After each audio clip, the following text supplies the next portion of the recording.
Hola a todos, bienvenidos a este Polimedia titulado Informes Periciales Informáticos, el dictamen, donde nos vamos a centrar en ese documento que se entrega a un juzgado para sustanciar nuestra pericial informática. Abrimos con una frase de Italo Calvino que nos dice: la fidelidad a lo verdadero no debería ser un criterio de juicio estético. Es decir, ¿qué nos importa a nosotros como peritos? La verdad, solo la verdad.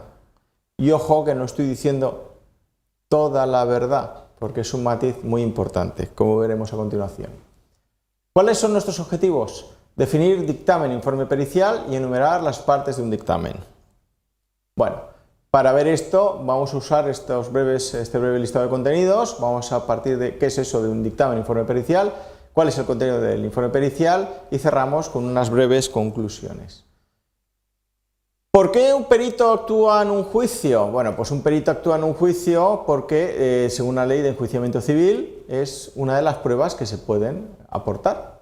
Fijaros, aquí aparece referenciado de lo que dice la ley de enjuiciamiento civil que se puede aportar en juicio: el interrogatorio de las partes, documentos públicos, documentos privados, reconocimiento judicial, interrogatorio de testigos y el dictamen de peritos. Es interesante pensar que un perito puede actuar en un juicio bien por órdenes directas del tribunal o bien porque le ha pagado una de las partes. Si le ha pagado una de las partes, ahí venía el matiz que os decía al principio de cuidado, una cosa es decir la verdad y otra cosa es decir toda la verdad. A lo mejor cuando nosotros estamos buscando algo salen cosas que pueden perjudicar a la parte que nos contrata y bueno, pues siempre conviene dejar las cosas claras, porque entonces la parte que nos contrata dirá: oye, si presento esto enchironan a mi cliente, mejor no presento tu peritaje, me va a ser perjudicial. O me voy a replantear esto y en vez de preguntarte de qué color era el caballo blanco de Santiago, te voy a preguntar: ¿Santiago tenía un caballo? Y a lo mejor la respuesta a esa pregunta me sirve más para mi estrategia procesal que lo que tú me vas a responder a la pregunta original que yo te generaba. Hay ejemplos de lo que es una pericial informática que van pues, desde el desarrollo de sistemas al plagio de aplicaciones. La prueba pericial hay que tener en cuenta que es apreciada por los jueces o tribunales en función de la sana crítica. Esto quiere decir la libre ponderación del tribunal. Esto quiere decir, si yo veo que el sol reluce y yo digo en un escrito: el sol está reluciendo a las 12 de la mañana y hace un calor impresionante, pero el juez dice: no, es de noche y además estoy tiritando, pues es de noche y estás tiritando, porque es la sana crítica del juez el que determina si se acepta o no se acepta lo que tú dices en un dictamen. Por otra parte, hay que tener en cuenta que lo que no está en los escritos no existe. Si tú no dejas algo claro en la pericial, eso, si no lo dejas por escrito, negro sobre blanco, eso no existe. Bueno, ¿y qué es esto de un dictamen, informe pericial? Pues una definición básica: es un informe que se entrega para su estudio y que pasa a convertirse en una prueba, y que el perito tendrá que exponer, la palabra que se usa en jerga legal es deponer, aunque suene mal, ante un tribunal respondiendo a las preguntas que sobre el mismo le hagan el juez o las partes, es decir, los abogados, los fiscales, etcétera, etcétera. Esto es informe escrito, motivado y razonado, emitido por un profesional versado en la materia. Además debe de cumplir una serie de condiciones como que debe ser claro, debe ser conciso, fundamentado y justificado. Hay que recordar que dictamen viene de dictaminar, y dictaminar, según la RAE, nos dice dar opinión y juicio que se forma o emite sobre una cosa. Este dictamen puede estar contrastado con otros expertos. Podemos organizar una consulta variada siempre que garanticemos la confidencialidad, porque se trata de algo que está en un proceso judicial.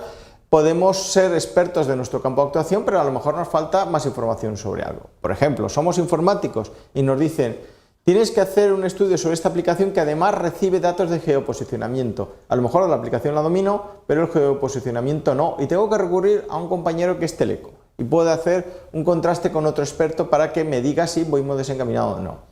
Además debe estar escrito pensado en el lector, es decir, pensando en un lector que generalmente no tendrá nuestros conocimientos, y por tanto tenemos que hacer una especie de dictamen con lenguaje abreviado. Si queremos después, es necesario poner una serie de anexos para complementar técnicamente, ya con lenguaje más duro, en la materia, qué es por qué hemos llegado a esas conclusiones, entre comillas, en lenguaje blando. Debe siempre responder una serie de preguntas que nos formulará o bien la parte, es decir, nuestros clientes, o bien el tribunal.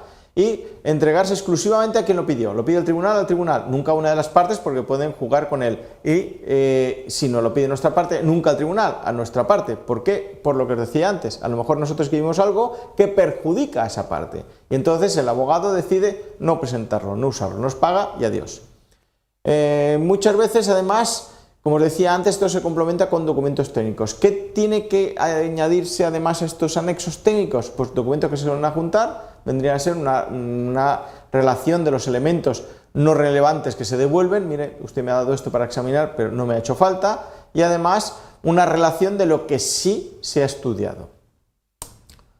Bueno, ¿qué debe tener ese informe? Pues debe tener una serie de partes. Primero debe tener una consulta. Se expone brevemente la consulta que nos hacen. Si se realiza por un juzgado, debe plasmarse el dato del juzgado, el número de autos, la clase de juicio y el nombre y apellidos del demandado. Antecedentes. ¿Y esto de dónde viene? Esto es un recurso, esto es tal, y qué cosas son de interés para que se contextualice lo que nosotros vamos a hablar. También las limitaciones. Por ejemplo, un tribunal nos dice, tiene usted que investigar los datos de esta empresa, y yo voy a esta empresa y pido tener acceso, y en la empresa me la niegan. Bueno, pues es una limitación, aunque después me voy a hablar con el secretario judicial y el secretario judicial ordena que la policía judicial me acompañe y obligue a estas personas a darme esas pruebas, pero ya es una limitación. Pregunta, si tú eres un perito judicial y una empresa te niega el acceso a tus instalaciones, ¿cómo lo documentarías? Seguimos con ese esquema. Siguiente parte, alegaciones y consideraciones. Esto es el núcleo, es el eje, es lo esencial, el corazón del dictamen. En función de todo lo anterior, de todos nuestros conocimientos y de todo lo que hemos evaluado, hacemos una serie de alegaciones de carácter técnico, científico y jurídico, con una base práctica, basada en nuestra experiencia, y otra teórica, basada en textos, en manuales, en artículos científicos, etc. Y lo exponemos con un lenguaje claro para que abogados, jueces, etcétera, lo entiendan. Cerramos con las conclusiones, que viene a ser un resumen de todo lo que hemos dicho. Cerramos el dictamen con una opinión que a nosotros merece el asunto, pero una opinión objetiva, nunca subjetiva. Debemos intentar que siga siendo un lenguaje llano, evitar términos técnicos, que eso ya pueden aparecer en el anexo. Observaciones, si hace falta hacer alguna aclaración adicional, bueno, pues podemos añadir una parte de observaciones indicando, pues evitando esos posibles lapsus que por desconocimiento en la materia o por el caso en cuestión hagan falta. Y no olvidar que en cada una de las hojas el dictamen tiene que ir firmado. Pregunta. Hace unos años se hacía una pericial sobre correos electrónicos. El correo electrónico era un gran desconocido para la sociedad y teníais que definir correo electrónico en un anexo como un glosario de términos. Hoy en día, evidentemente, esto pues no haría falta. Imaginaros que ahora os piden que hagáis un dictamen sobre una conversación de WhatsApp donde un usuario de WhatsApp ha insultado gravemente a otro o le ha amenazado. ¿Qué conceptos deberíais añadir, deberíais explicar para que el usuario poco avezado en la técnica entienda qué es lo que les estáis contando?